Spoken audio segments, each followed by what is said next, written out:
বিশ্বকাপ final match দেখার পর ইরানের বিরুদ্ধে কড়া বার্তা দিয়েছেন যুক্তরাষ্ট্রের প্রেসিডেন্ট ডোনাল্ড ট্রাম্প। তিনি জানান, যুক্তরাষ্ট্রে নিহত সেনাদের সম্মানে হামলা চালানো হচ্ছে ইরানে। বিশ্বকাপ ফুটবলের ফাইনাল দেখা শেষে রবিবারে ওয়াশিংটন ফেরার পর ইরানের হামলা নিয়ে বক্তব্য দেন ট্রাম্প। তিনি সাংবাদিকদের বলেন, আজ রাতে আবার তাদের উপর খুব কঠোর হামলা চালিয়েছে।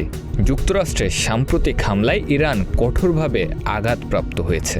আমরা হামলা করেছি 3 জন মহান দেশপ্রেমিকের সম্মানে। 3 জনে 2 জন জর্দানে, 1 জন ইরাকে নিহত হন।